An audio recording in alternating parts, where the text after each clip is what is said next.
the National Convention Center in Beijing. This is the opening ceremony of this conference. Chinese President Xi Jinping will deliver a keynote speech, along with the Director General of UNESCO and also leaders from 5 other countries.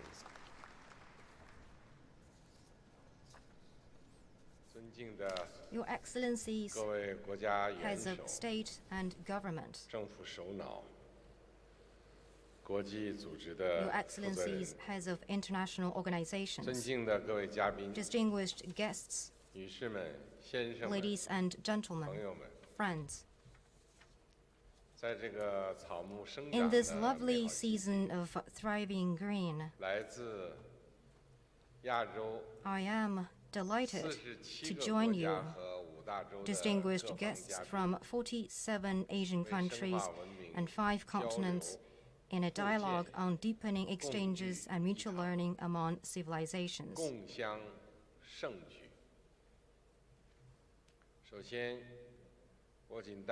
On behalf of the Chinese government and people, and in my own name, I extend sincere congratulations on the opening of the Conference on Dialogue of Asian Civilizations, and a very warm welcome to all of you.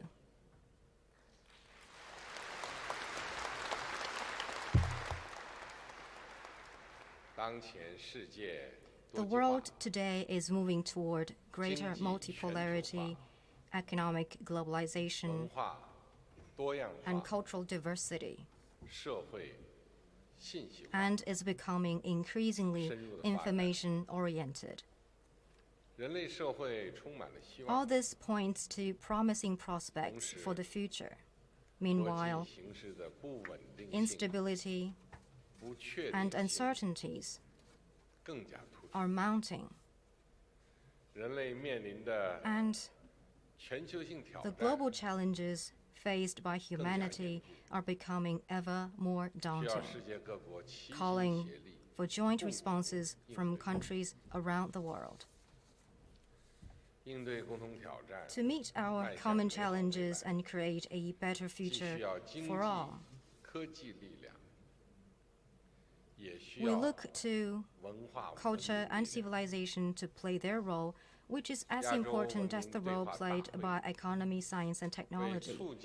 The Conference on Dialogue of Asian Civilizations is convened just for this purpose, as it creates a new platform for civilizations in Asia and beyond to engage in dialogue and exchanges on an equal footing to facilitate mutual learning. Ladies and gentlemen, friends, Asia is home to one of the earliest human settlements and an important cradle of human civilizations. This vast and beautiful continent covers a third of the Earth's landmass and has 2/3 of the world's population.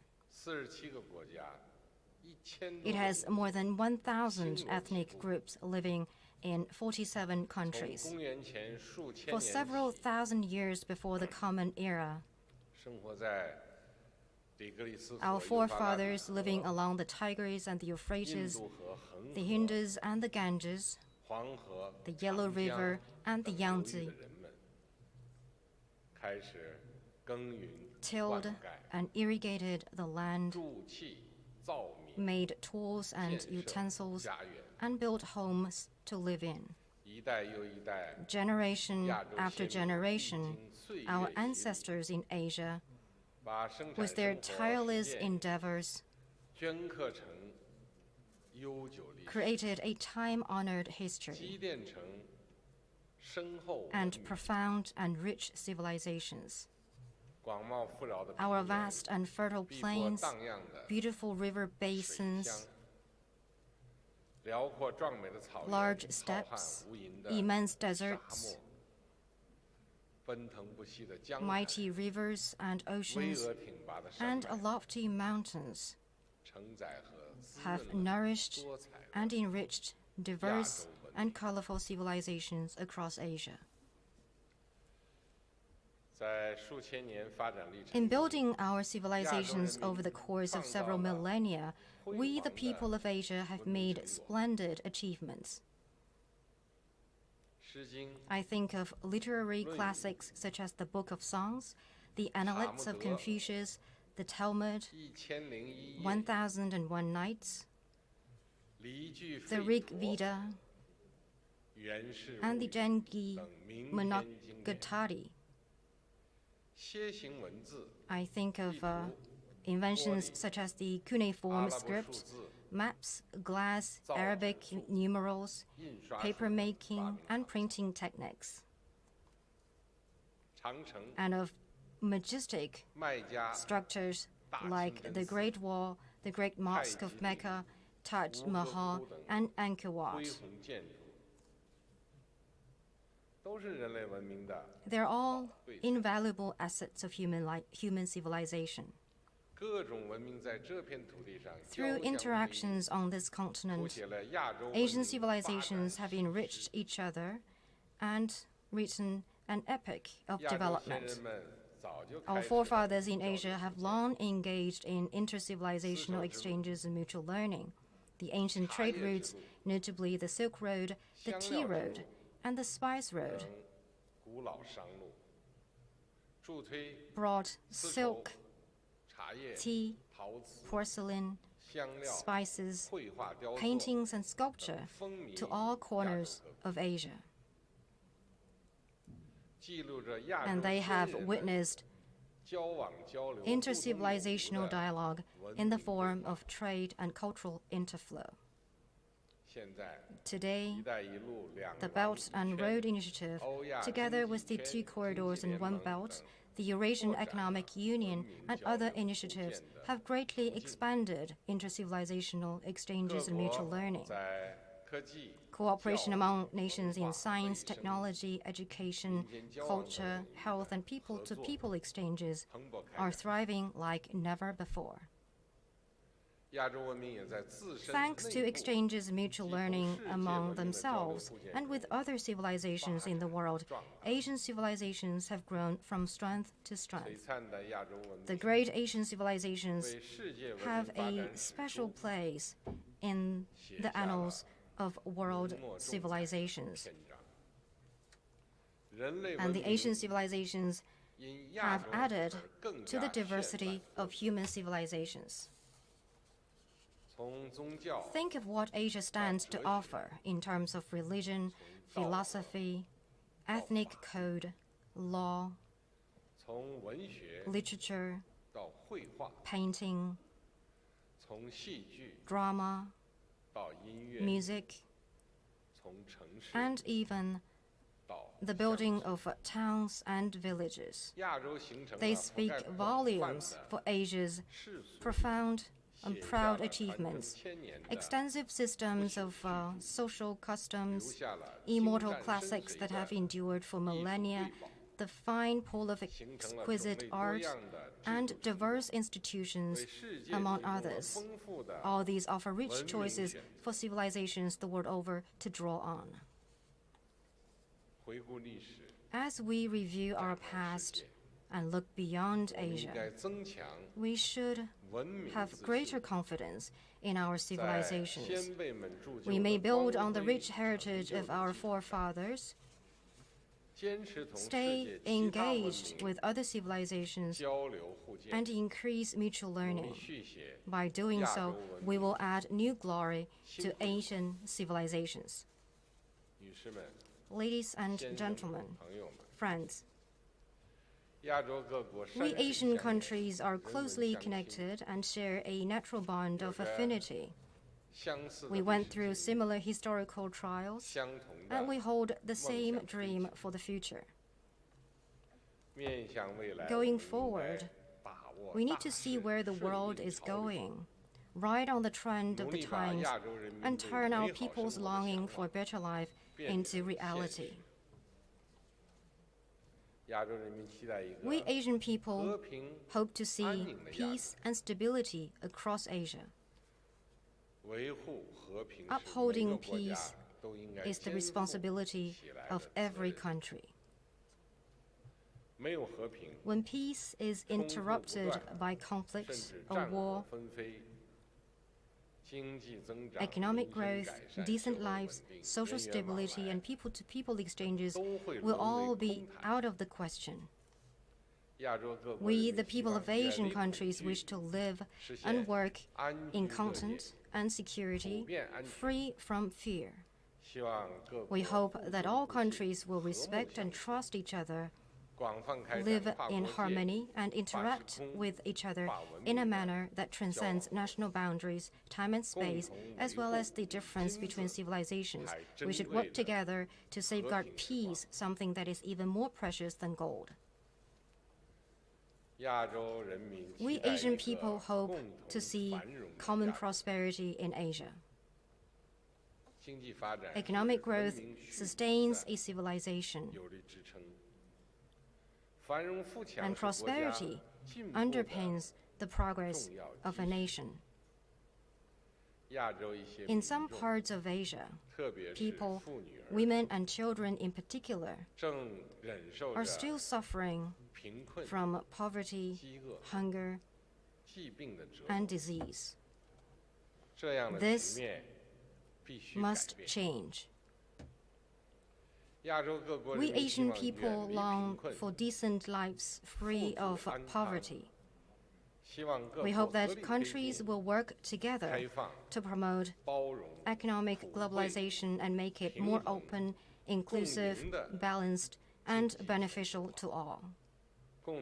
Doing so will enable us to eradicate poverty and backwardness that still plague people in some countries. It will make life carefree for our children and will bring happiness to all families. We Asian people hope to see an open and better connected Asia. Asia's rapid development over the past decades shows that it is important to open one's door to the outside world and ride on the trend of global economic development. If countries choose to close their doors and hide behind them, human civilizations would be cut off from each other and lose all vitality. We Asian people hope that all countries will reject self-exclusion, embrace integration, uphold openness, and work to promote policy, infrastructure, trade, financial, and people-to-people connectivity. This way, we can jointly foster a community with a shared future for both us Asians and all humanity. Ladies and gentlemen, friends, diversity spurs interaction among civilizations, which in turn promotes mutual learning and their further development. We need to promote exchanges and mutual learning among countries, nations, and cultures around the world, and strengthen popular support for jointly building a community with a shared future for both Asia and humanity as a whole. To that end, I believe it is imperative that we act in the following ways. First, we need to respect each other and treat each other as equals. All civilizations are rooted in their unique cultural environment. Each embodies the wisdom and vision of a country or nation. And each is valuable for being uniquely its own. Civilizations only vary from each other, just as human beings are different only in terms of skin color and the language used. No civilization is superior over others. The thought that one's own race and civilization are superior and the inclination to remold or replace other civilizations are just stupid. To act them out will only bring catastrophic consequences.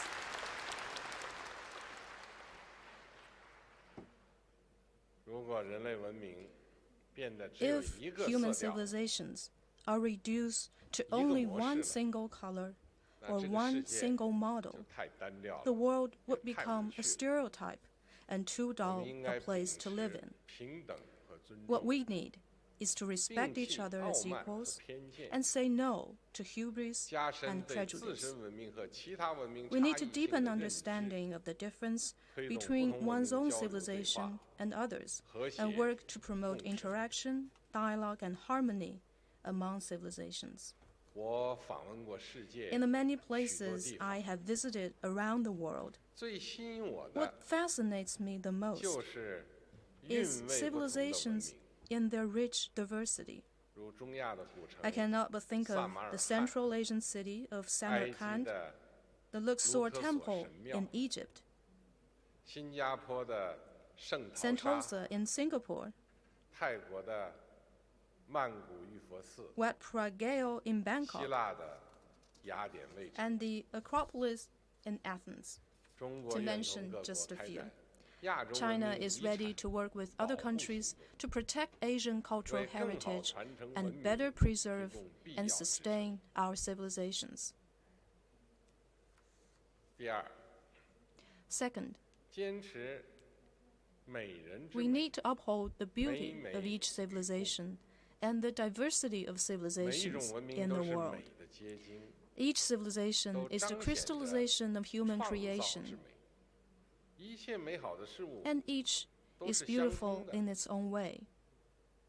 The aspiration for all that is beautiful is a common pursuit of humanity that nothing can hold back. Civilizations don't have to clash with each other.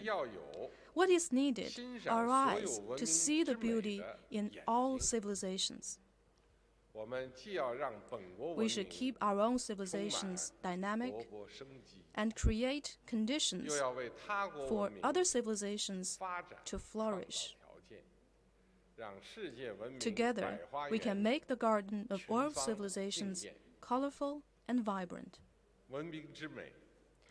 The beauty of a civilization finds concrete expression in the classic works of philosophy and social sciences and works of literature, music, film, and TV drama.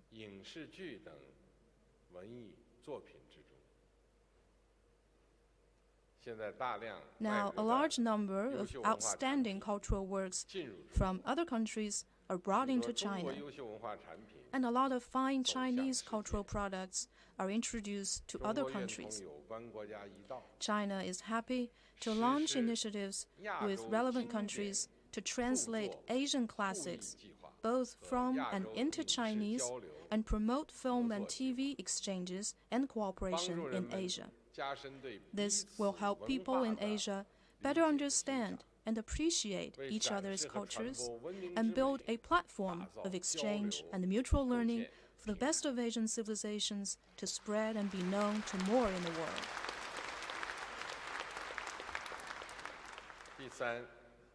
Third, we need to stay open and inclusive and draw on each other's strengths. All living organisms in the human body must renew themselves through metabolism. Otherwise, life would come to an end. The same is true for civilizations. Long-term self-isolation will cause a civilization to decline, while exchanges and mutual learning will sustain its development. A civilization can flourish only through exchanges and mutual learning with other civilizations.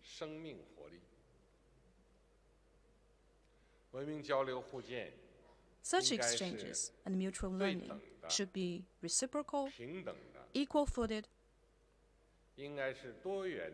diversified, and multidimensional. They should not be coercive, imposed, one-dimensional, or one-way. We need to be broad-minded and strive to remove all barriers to cultural exchanges.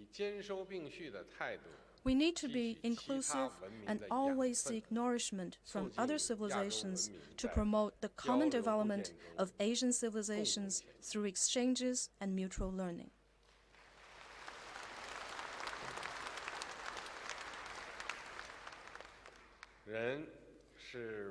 People are the best bridge for exchanges and mutual learning among civilizations.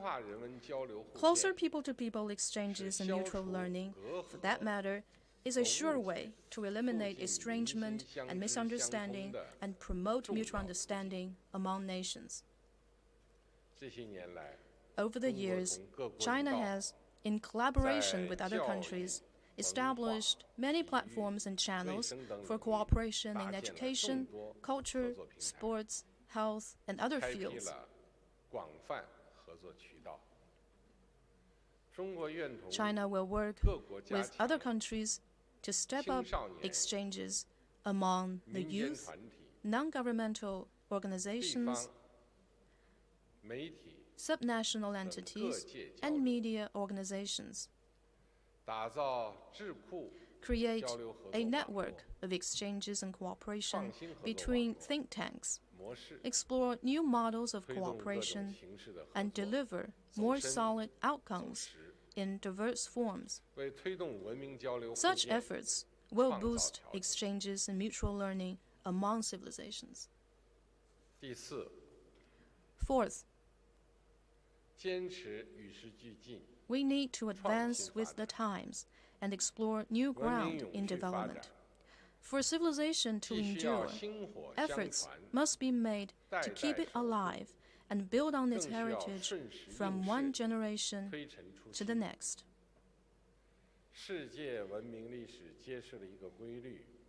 More importantly, a civilization needs to adapt itself to the changing times and break new ground. The history of world civilizations tells us that every civilization needs to advance with the times and take in the best of its age in order to develop itself.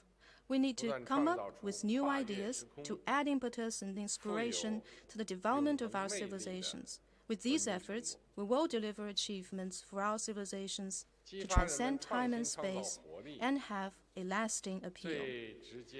To spur people's innovation and creativity, the best way is to come into contact with different civilizations, see the strengths of others, and draw upon them. Last year, Chinese tourists made over 160 million overseas trips, and more than 140 million foreign tourists visited China. These visits played an important role in promoting exchanges and mutual learning between China and the rest of the world. In this connection, China will work with other countries to implement a plan to promote tourism in Asia. This will further boost economic development in Asia and deepen friendship among the Asian people.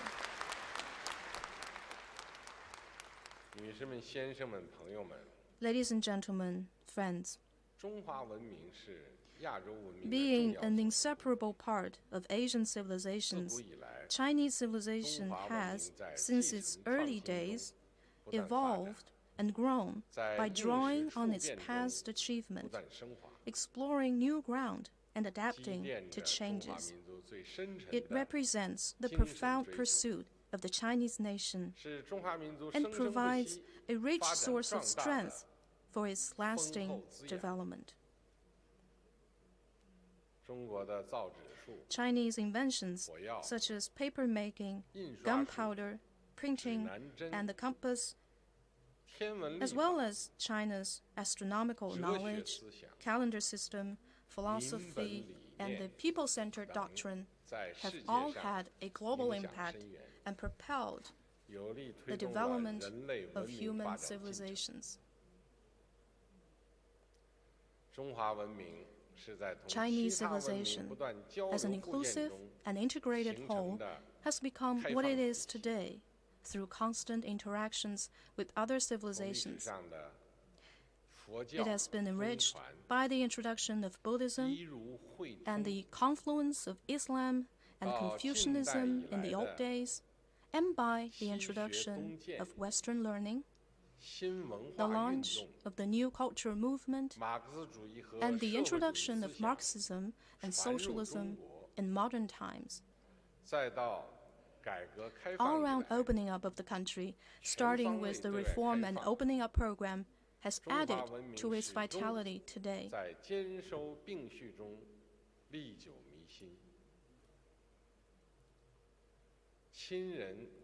For Chinese civilization, amity and good neighborliness is the principle guiding our interactions with other countries.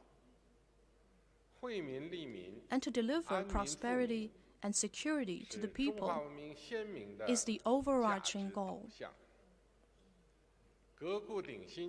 To keep pace with the times through reform and innovation, the abiding commitment. And to achieve harmony between man and nature, the underlying philosophy.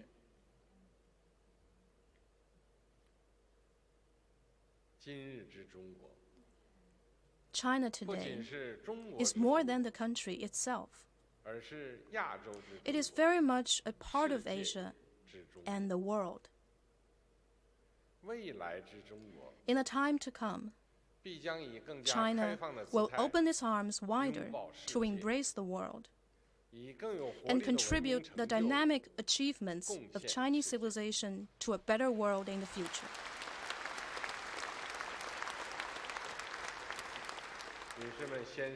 Ladies and gentlemen, friends, the Conference on Dialogue of Asian Civilizations has a wide-ranging agenda, and I look forward to your keen perspectives and insights.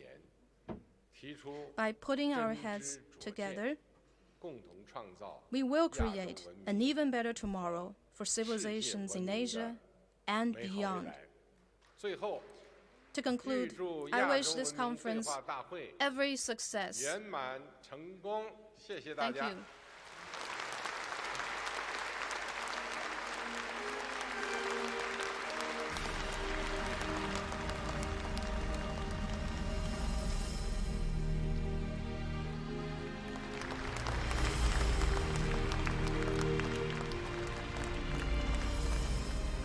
Chinese President Xi Jinping has just delivered a keynote speech at the opening ceremony of the Conference on Dialogue of Asian Civilizations in Beijing.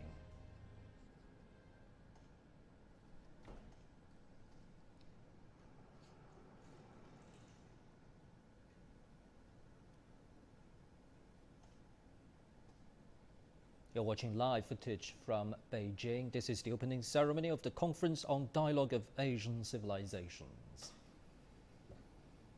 Well, thank you, President Xi Jinping.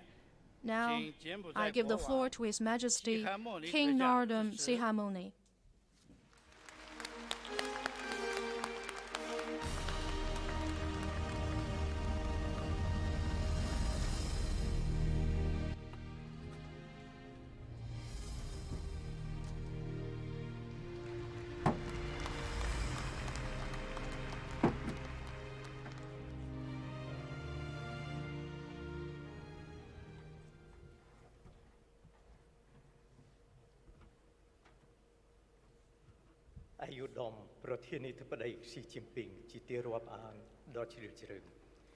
Your Excellency, President Xi Jinping of the People's Republic of China, distinguished heads of state and government, ladies and gentlemen, dear friends, good morning. First, On behalf of the Kingdom and people of Cambodia, and in my own name, let me extend sincere congratulations to the opening of the Conference on Dialogue of Asian Civilizations. The beautiful, ancient architecture in Beijing, where the conference is held, speaks volumes about the glory of the time-honored Chinese civilization. I highly commend the initiative by President Xi 4 years ago to hold a conference on dialogue of Asian civilizations. So here,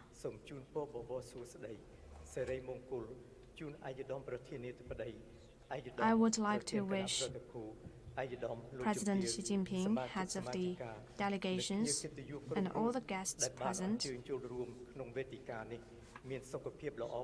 good health and every success.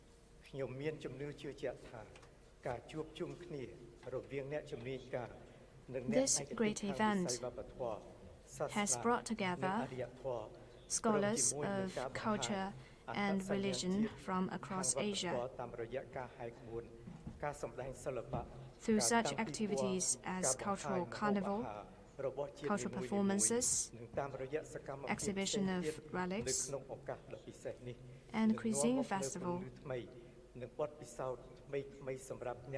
participants are able to exchange ideas and discuss the history and ways to promote friendly interactions among Asian countries and across continents.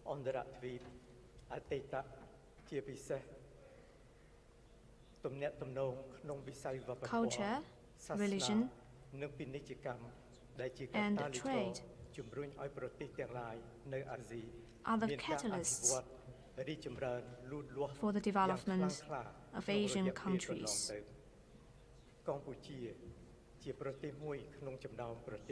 Cambodia is deeply influenced by Buddhism and Hinduism.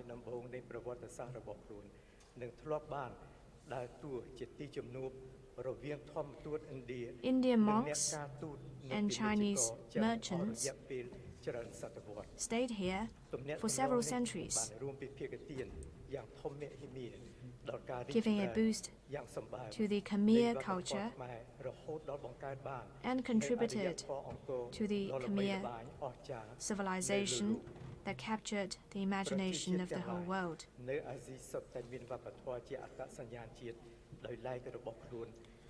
Asian countries boast colorful cultures.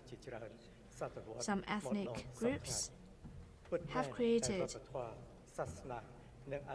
ancient civilizations that lasted hundreds or even thousands of years. Though Asian countries may have different cultures and religions, they also have their commonalities.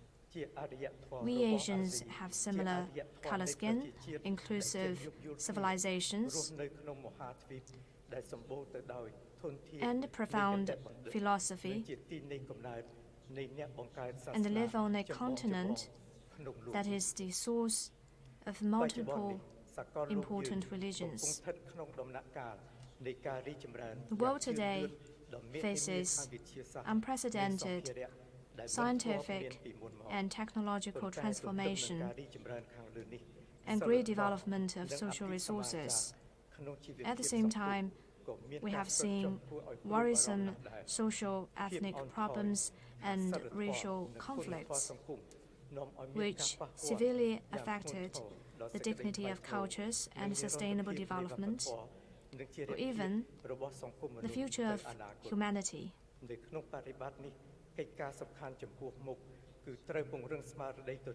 So the most pressing task is for Asia and the world to have a greater sense of responsibility about the future of mankind. We need to have greater mutual understanding and thinking through candid engagement and mutual respect, create conditions for mutual learning, and work together to promote development of Asia.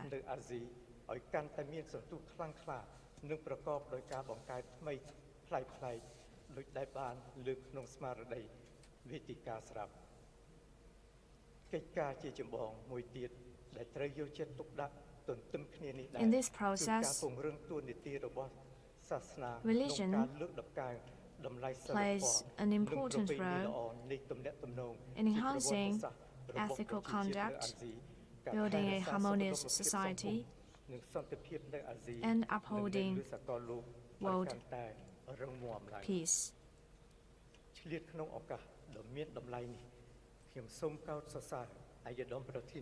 I highly commend the great vision put forth by President Xi Jinping to build a community with a shared future for mankind.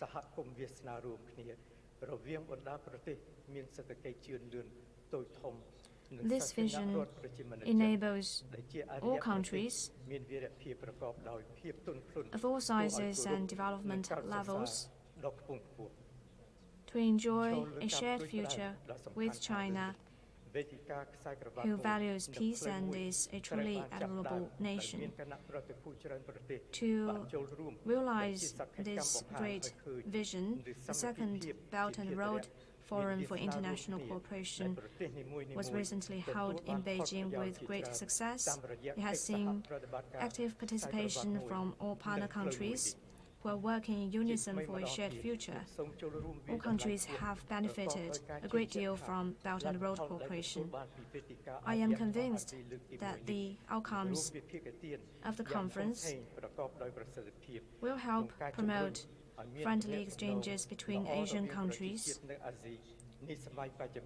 deepen the mutual understanding between regional countries,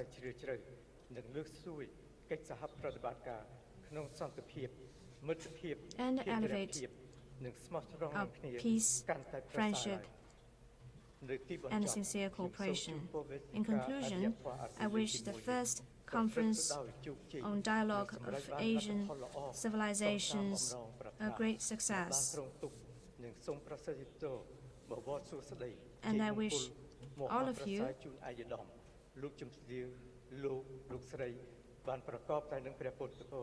good health and every success. Thank you.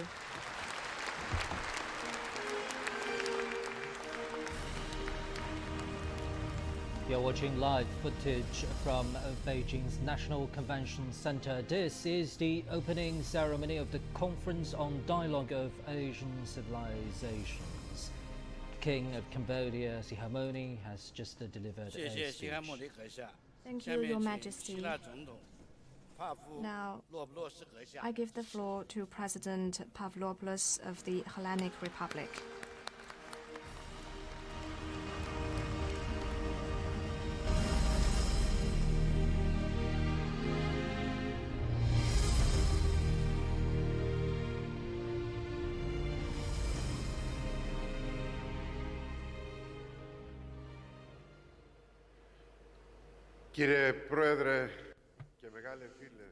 Mr. President, my great friend, President of the People's Republic of China, Mr. Xi Jinping, heads of state and government, ladies and gentlemen,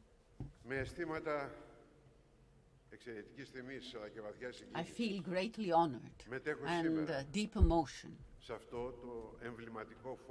to participate in this iconic forum of the Asian civilizations, which is focusing on one of the most important themes related to peaceful coexistence and peaceful creation, which is the dialogue of civilizations.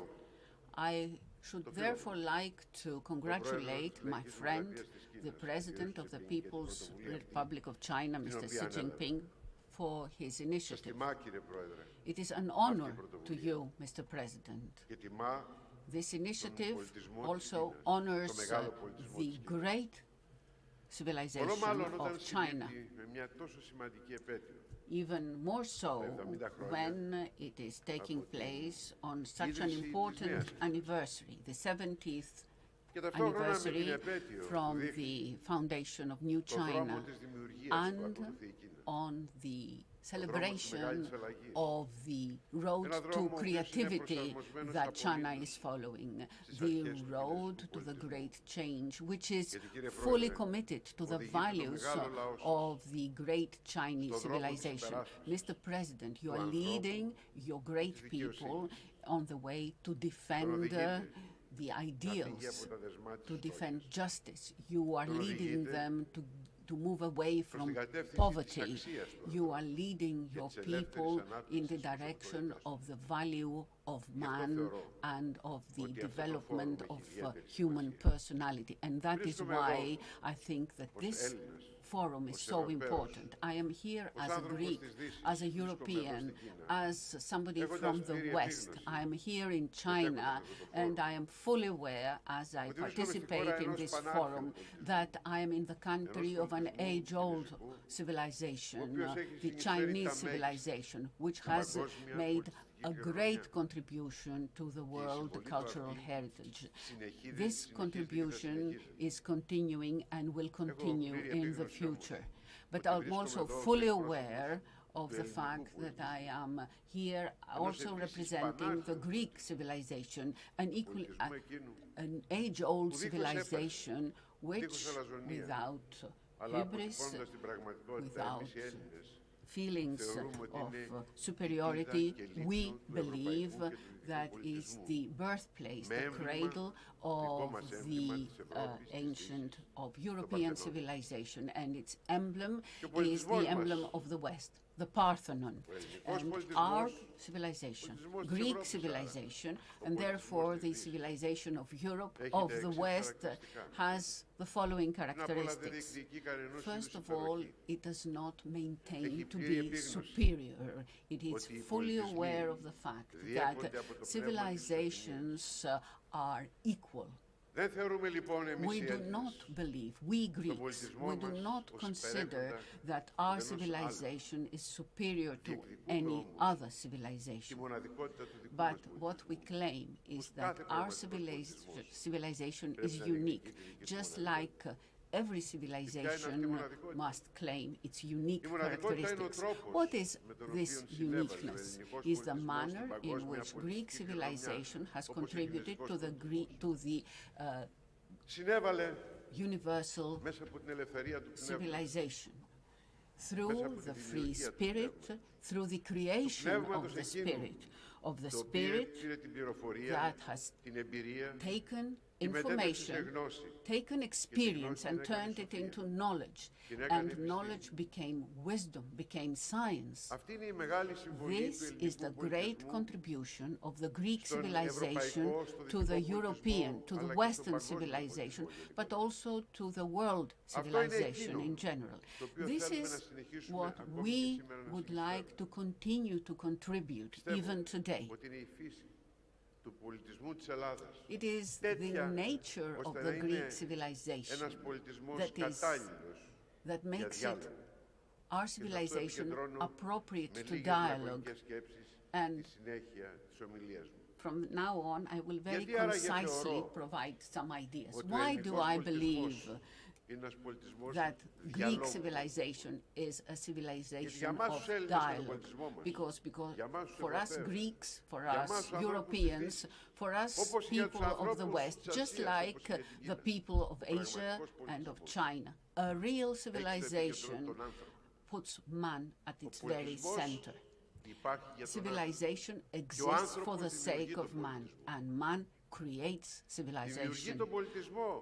Man creates civilization because through this creation, man is able to defend its own cause, his value and his unique character, because a real civilization respects diversity. Diversity is an element of a human civilization, of a human being. When we defend man through civilization, when we defend human diversity through civilization, then from then on, what we do is we move in an organized manner towards a dialogue among civilizations. We cannot conceive of human diversity and respect for diversity without a dialogue among civilizations. This synthesis provides value both to man and to civilization. And in this manner, ladies and gentlemen, I would like to give a very resounding answer to those who dared say and who have unfortunately led to decisions that have been fatal to peace in the world. So I would like to give a resounding answer to those who maintain that there is a clash of civilizations. It is a great mistake, ladies and gentlemen, to believe that it is possible to have a clash of civilizations. Real civilizations, by their own nature, are not clashing. Real civilizations have a dialogue, open a dialogue among them. What has happened in our difficult times is that due to our own mistakes, very often the bridges of communication among our civilizations have been cut. Our communication is becoming more difficult due to objective reasons which are caused by our own mistakes. This communication needs to be restored through the dialogue of civilizations. Civilizations build bridges of communication among peoples. They do not clash on destroyed bridges. This is something that we need to understand. This is the basis, should be the basis for our own cooperation. And I would like once again to stress that for us, Greece, for Europe, for the West, where we are aware of our own responsibility as regards global peace, the dialogue of civilizations is a one-way road for us to build bridges of communication with all the peoples of the world as befits man and modern democracy. This is the reality that we have to face today. And that is why I'm here to tell you that this dialogue among Asian civilizations that is now taking place here in Beijing because of your initiative, Mr. President, is for us Greeks, for us Europeans, peoples of the West. Through my presence here, the presence of the Director General of UNESCO, is not a dialogue among Asian civilizations. Here today, we have a forum that is looking towards the West, towards Europe, towards Greece. And we Greeks, we Europeans, the people of the West, we are here in order to say that yes, we are present here for this initiative, for your initiative. And you look to the West, we look to the East, and therefore we cannot but meet in the course of a dialogue of civilizations. And I would like to underline this because I will conclude my presentation by using a notion as its basis, a notion that is related to the Chinese culture. The notion of Tao, the notion of the way, which is a very central notion for the Chinese civilization. Just like our own civilization, Mr. President, ladies and gentlemen, the civilization of Greece, of the West, is a way, just like your civilization, Mr. President, is a way.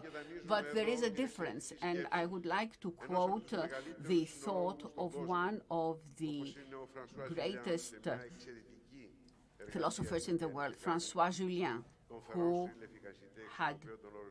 who wrote his essay, Conférence sur l'efficacité in French.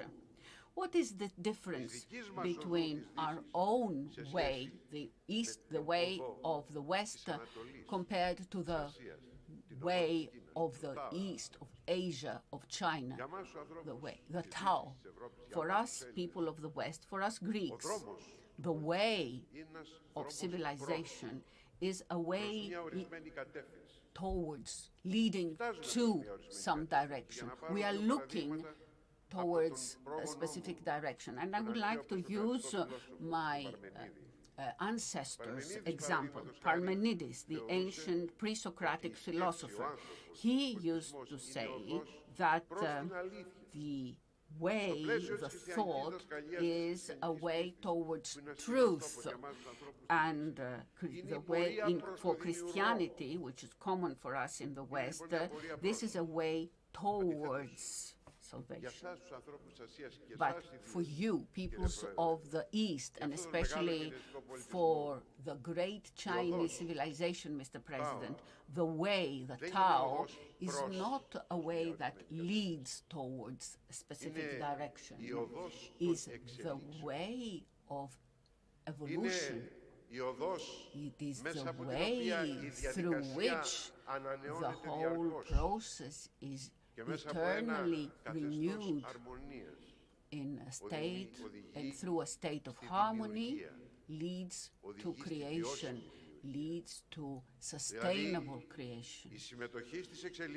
Participation in developments, participation in the process allows man to reach harmony, which will in turn allow man to shape his own civilization.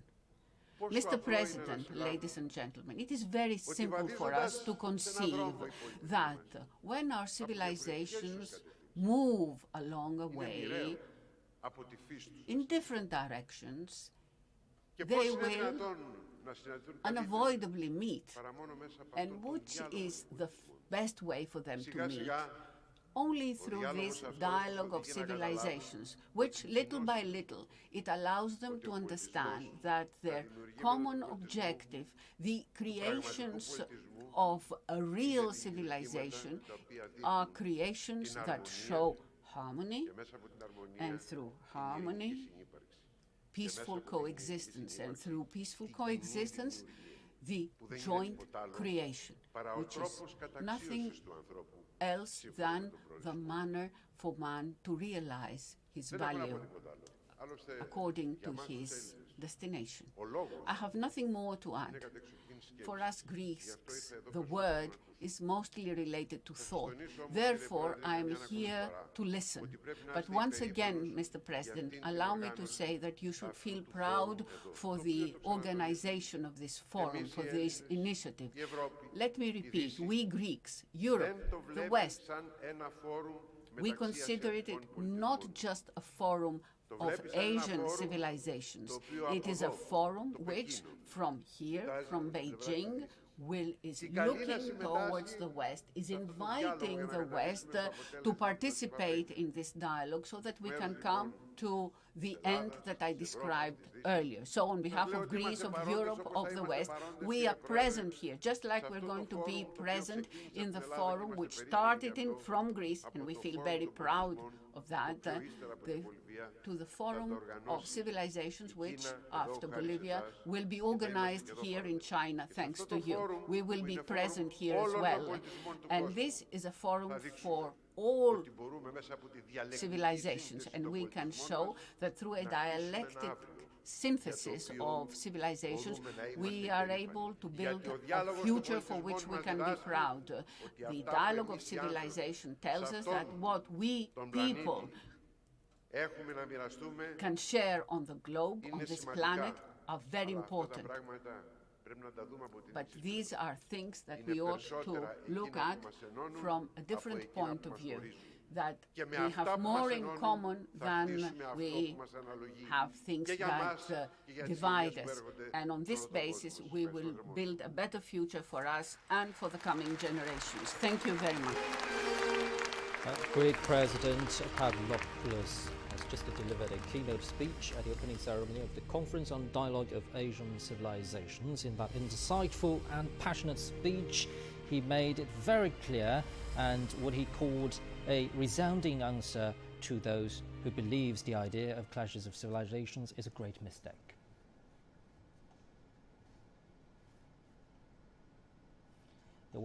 You're watching live footage from Beijing's National Convention Center. This is the opening ceremony of the Conference on Dialogue of Asian Civilizations.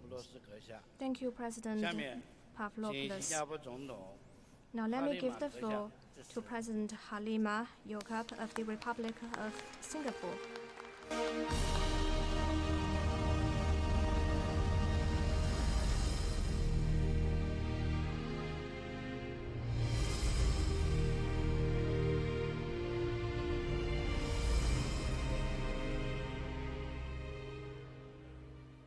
Your Excellency, President Xi Jinping, Excellencies, distinguished guests, ladies and gentlemen. Let me begin by expressing my appreciation to China and President Xi for inviting me to speak at the Conference on Dialogue of Asian Civilizations. Amidst the rising discord, distrust, and division around the world, it is timely to exchange views on maintaining social harmony and cohesion. Many countries today have populations which are ethnically and religiously diverse and face the common challenge of uniting their populations around a shared national identity.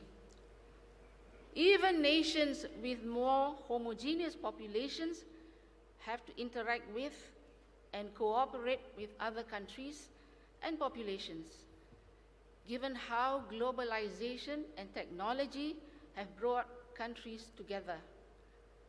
Dialogue and empathy are essential to build better understanding and trust, and to bridge differences. Singapore is a small country with a very diverse population. We are majority Chinese, but with sizable minority populations of Malays, Indians, and Eurasians. All the major faiths of the world, Buddhism, Taoism, Christianity, Islam, Hinduism, are present in Singapore. It is common to see mosques, temples, and churches in Singapore standing side by side on the same street. So you could go to the mosque, to the temple, and the church because they're all on the same street at the same time. Geographically, Singapore is surrounded by neighbors that have majority non-Chinese populations.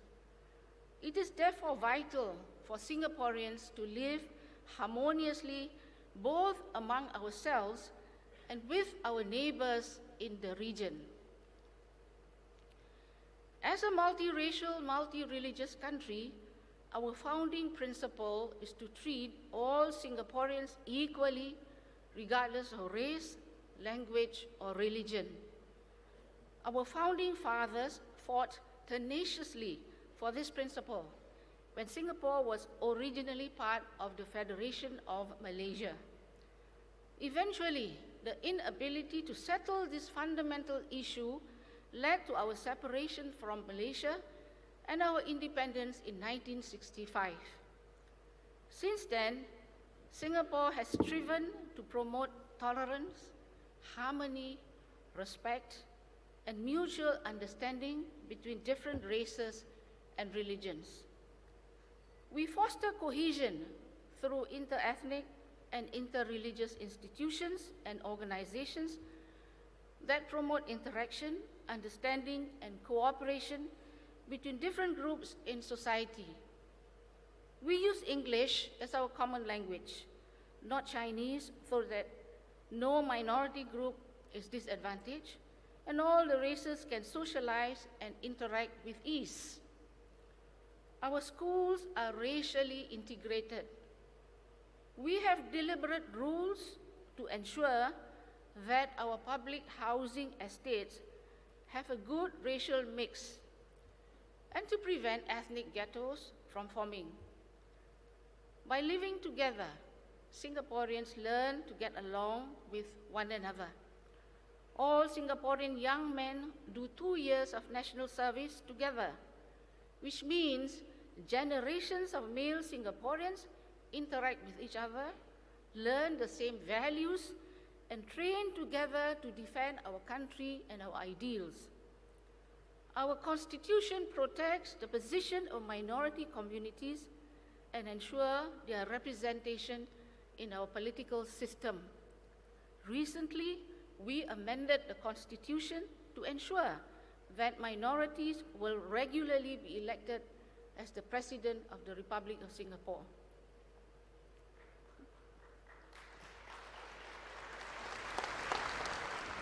We see religion as a positive factor to strengthen society, but we are a strictly secular state, and we are even-handed in our approach to all the different religions.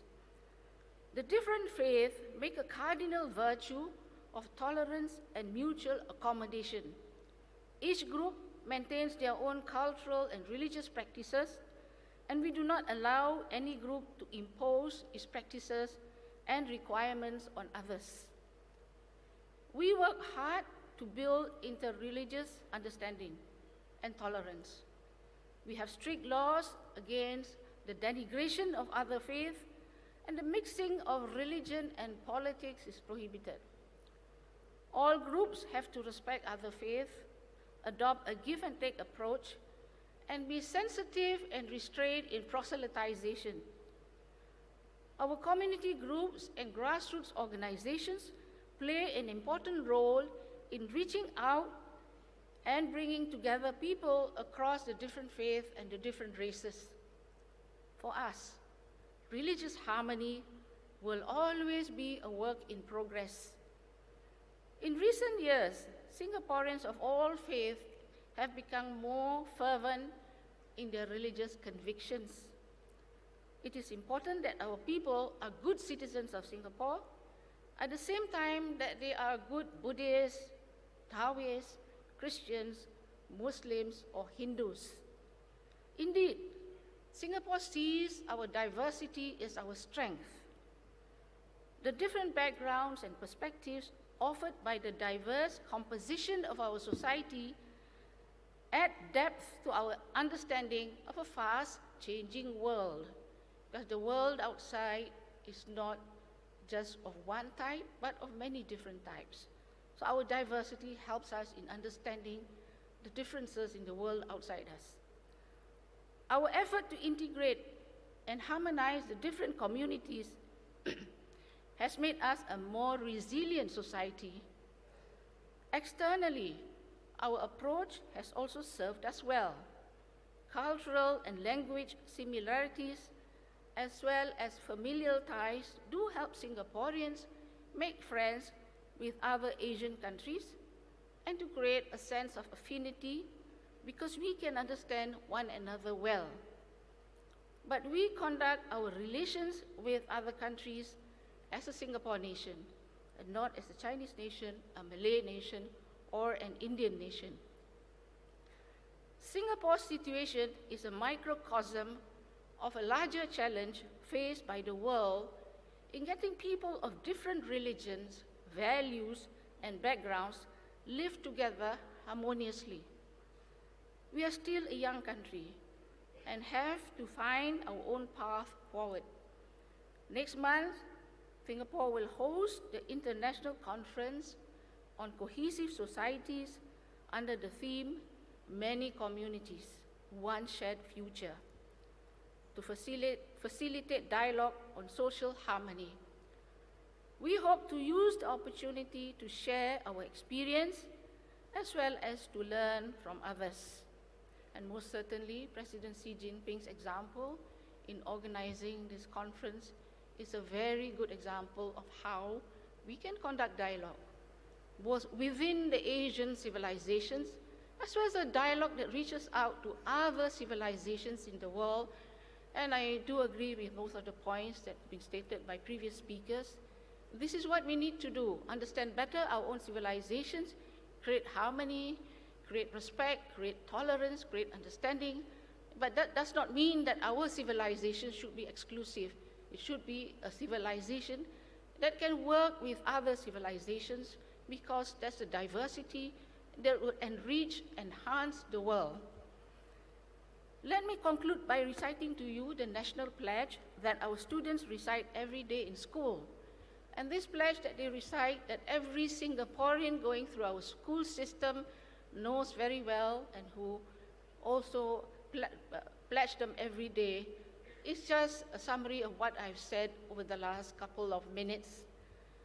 And it is an example of how we place human beings at the center of everything that we do, taking into account the different strengths, the different weaknesses, but human beings, their prosperity, their well-being is the main interest that we have in Singapore. And that ability to put the human being at the center means our ability to navigate our own environment, as well as to work with others around us in order to achieve prosperity, not just for Singapore, but for the whole world as well. Let me then quote the pledge. And the pledge goes as follows: we, the citizens of Singapore, pledge ourselves as one united people, regardless of race, religion, or language, to build a democratic society based on justice and equality, so as to achieve happiness, prosperity, and progress for our nation. Thank you very much.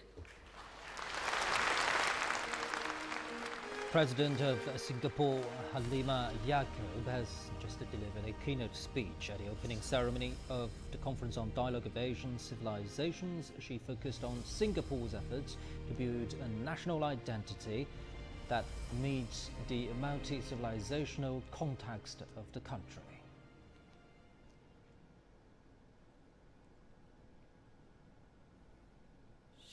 Thank you, Your Excellency, President Halimah Yacob. I now invite President Maithripala Sirisena of Sri Lanka.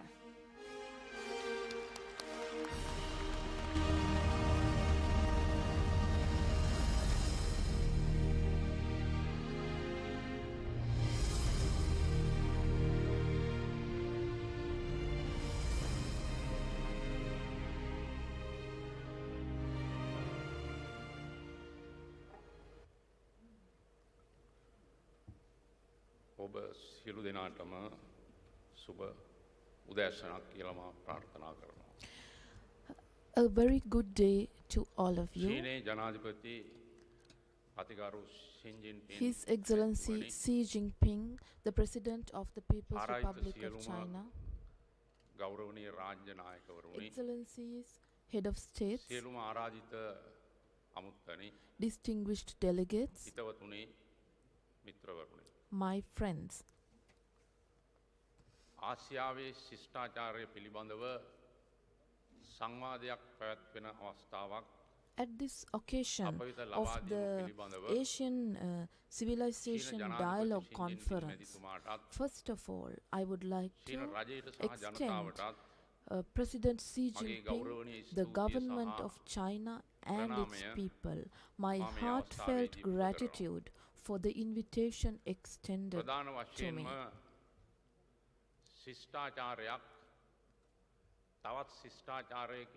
Ladies and gentlemen, the idea that a civilization cannot or should not overcome other civilizations is a commonly accepted principle by all of us. As we know, there are many different civilizations, cultures, and national identities prevalent today. And there have been many discussions and discourses about them at present. As the head of state of Sri Lanka, Today, I stand before you, addressing you. But even as I stand before you, Sri Lanka's civilization, Sri Lanka's identity, and the great culture that we are proud of is being we are faced with the question whether this great civilization of Sri Lanka might be affected by an unseen force. Today, Sri Lanka is faced with a difficulty. Sri Lanka has always been peaceful. Sri Lanka has been a free country, and we have not harmed any civilization or any nation. However, in the month of April, it is very unfortunate that an unseen force has caused an extremist series of explosions, as a result of which many lives were lost. Today, we are still in shock, and we are still trying to figure out answers to the many questions that circle our minds. We are a small nation, but we are very proud of our identity and our history, which dates back to over 5,000 years. It is a very long story, ladies and gentlemen. Sri Lankan civilization is built on the Buddhist civilization, which dates back 2,600 years. Buddhist philosophy, it is very vital to our history. In Sri Lanka, Sinhalese, Tamil, Muslim, Malay, Burgher communities live together in harmony. Buddhism, Hinduism, Islam, Christianity are the faiths and philosophies followed by the Sri Lankan people. In human civilization, and in Buddhist civilization in particular, progress of the humankind and spirituality has been given priority. We today, our civilizations might be facing challenges from unseen forces, and at times like that, we must all join our hands in unity, which I believe is imperative, ladies and gentlemen. There may be many different global philosophies, and we have our unique civilizations and our cultures. We have to see whether there can be any negative influence on our civilizations. China has a highly respected civilization, and we highly appreciate the example set by China in organizing this conference, which plays importance to the dialogue between civilizations. Friendship and exchanges between different cultures of the world, and the voice of humanity that rises strong through this conference is indeed commendable. We all have our unique and special cultures and civilizations which deserves due recognition. Today, there are in many countries, a lot of unrest prevails. There are many conflicts taking place. There are efforts by people to undermine other groups, to overcome or surpass different groups of people, which pose great challenges to our civilizations and to our cultures. At a time like that, the significance of honoring and respecting each other's civilizations, engaging in dialogue and learning from each other play highly important roles. And as Asian countries, we need to strengthen our ties and make a closer relationship with each other. If you look at the cultures and civilizations in the Asian countries, I observe that we have very close ties and very close exchanges. The cultures and civilizations of Asia are embarked on a similar path, and we look towards the same direction as far as I understand. And as Asian countries, our unity, our ties, and our harmony lies within our ability to recognize and understand each other's civilization, each other's cultures. And as different civilizations, this platform gives us the opportunity to join hands with each other and engage in dialogue. Political changes, economic changes happen all over the world at all times, but the civilization and culture precedes all of this. It is more important. Culture and civilization of any country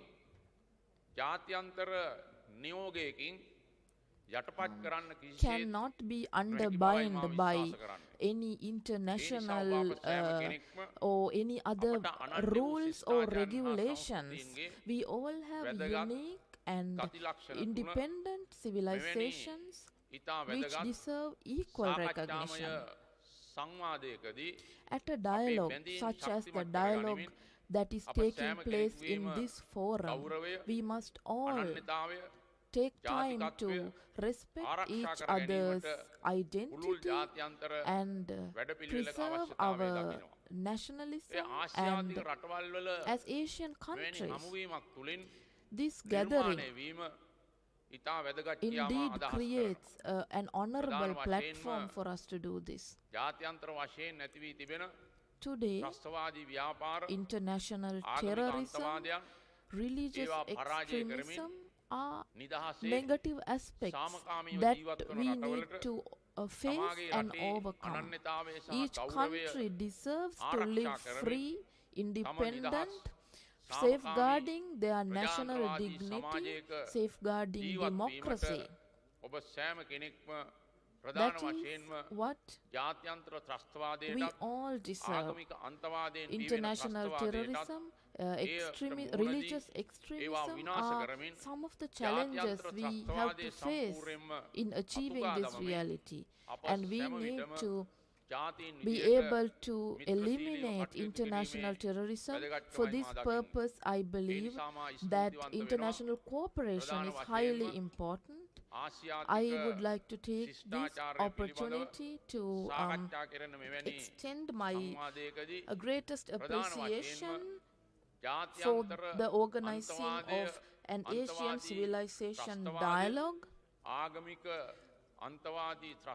at a time in which extremism and international terrorism has gripped our world, and to all the respected delegates who are present here, I appeal to you to join hands to share our shared value with the entire world, and in particular,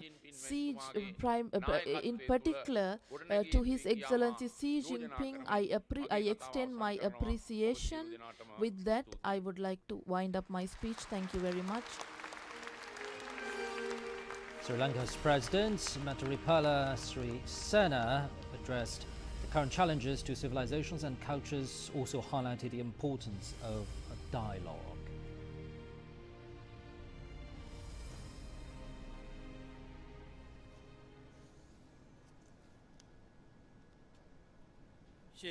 Thank you, President Sirisena. I now give the floor to His Excellency Nikol Pashinyan, Prime Minister of Armenia.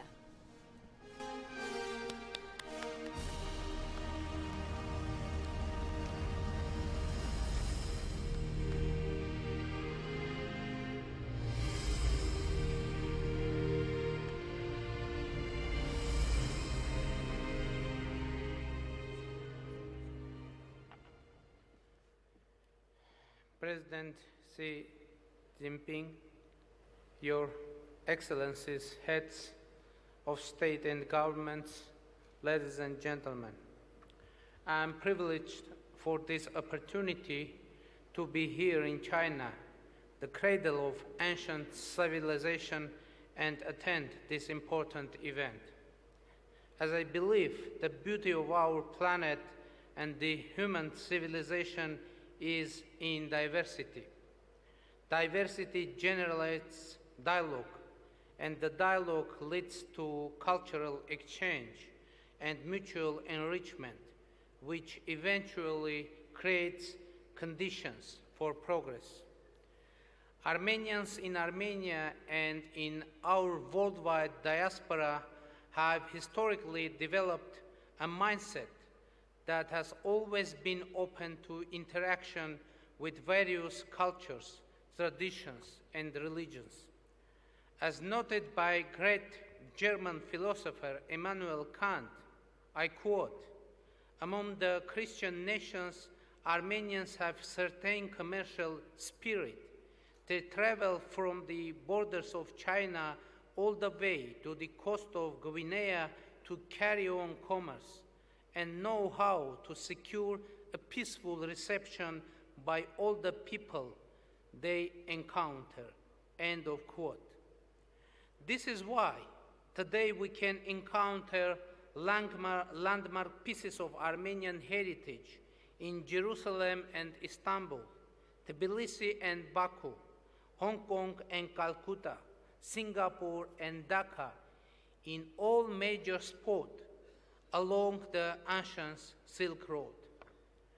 Thus, the philosophy which lies behind today's conference is in absolute conformity with our values. We are grateful for promoting the ideas aimed at supporting mutual understanding and cooperation among the nations, and ready to support the Chinese government in its endeavors to reach this goal. Openness, dialogue, and the art of learning from each other is the path to the harmony and peace between the nations. Dear participants, as this year marks the 17th anniversary of foundation of the People's Republic of China, I would like to extend our warm congratulations to President Xi Jinping and the people of China on this historic anniversary. China has arrived at this milestone of its history with numerous achievements, impressive economic development, social and cultural progress, effective governance, as well as the energy and dedication of the Chinese people have always been the engine of the road to these historically outstanding accomplishments. Dear participants, during the last year, Armenia has undergone fundamental transformation. It sprang from a nationwide public movement and reflected the aspirations of our people to build a better future for ourselves and the generation to come. We have eradicated systemic corruption and oligarchic economy, strengthened independent judiciary, and established equal conditions for all economic players. Our ultimate goal is to build a competitive and technologically developed economy and a modern society based on the universal principles of equality, justice, and the rule of law. Today, Armenia is a dynamically developing country with a stable government, vibrant economy, and a modern and pluralistic society. At the same time, Armenia is a country with a millennia-old history. We feel rightly proud of our cultural heritage that we preserve despite all vicissitudes of our history. As we learned from our history, we reached our highest cultural achievements only when we had an uninterrupted communication and exchange with other cultures and traditions. Therefore, today, as in the past, we see the path of our progress in close interaction with all regional and global players. We are against dividing lines, artificial barriers, and closed borders, which are nonsense in the 21st century, but still maintained by our neighbors, creating security challenges and economic impediments. Armenia is engaged in bilateral and multilateral cooperation processes encompassing much of the wider region, be it the economic integration with the countries of the Eurasian Economic Union, where Armenia is one of the founding members, cooperation in the framework of the EU Eastern Partnership, or the participation in the Silk Road Economic Belt initiative that Armenia joined in 2015. Engagement in different intersecting cooperation frameworks has become one of the compatible advantages of Armenia. I want to conclude my remarks by once again expressing my sincere gratitude for inviting Armenia to this important forum and wishing the conference a complete success. Thank you for your attention.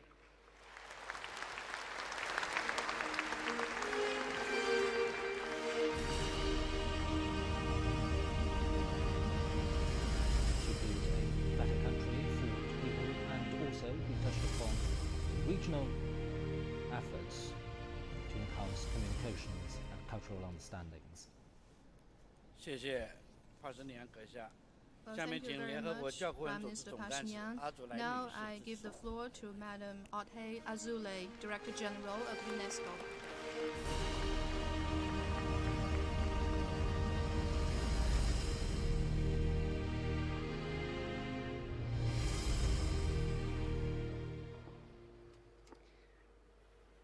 Excellences, Monsieur le Président Xi Jinping, Your Excellency President Xi Jinping, Your Excellencies, chers amis, Heads of State, l'UNESCO ladies and gentlemen, friends, UNESCO is proud and privileged to attend this historic conference. In today's world, we're faced still with crises. In this connection, this conference provides an opportunity of dialogue among individuals and countries and pays a deep tribute to the deep bond that all nations share. These paths to dialogue is how the influence of different civilizations converge, and the road of tea, of spices, is very much connected with the exchanges in the cultural sector. Homer's Odyssey, the peregrinations of the Buddha, and the journeys of the Mongolian nomads shaped what we are today. This is the perspective that we should adopt to view the diversity of humanity and consciously resist the emerging inclinations of self-isolation. And this is the way to uphold peace. The massacres in Sri Lanka and New Zealand demand that we become more united, deepen dialogue, and fight against extremism. This is the mission of UNESCO and all of its sectors, namely education, science, culture, and information. First of all, education. Without education, there would be no real dialogue. The education that we are dedicated to develop should be the education that will facilitate human dignity and dialogue, oppose extremism, and be inclusive. Education that provides equal opportunities to women and girls. In this connection, I want to pay tribute to Professor Pengli Yuan for her support in this area of fundamental importance. Without knowledge of history, or without due recognition of history, there will be no real dialogue either. This is why UNESCO has been committed to promoting cultural and scientific exchanges and research, and the application of such research along the Silk Road.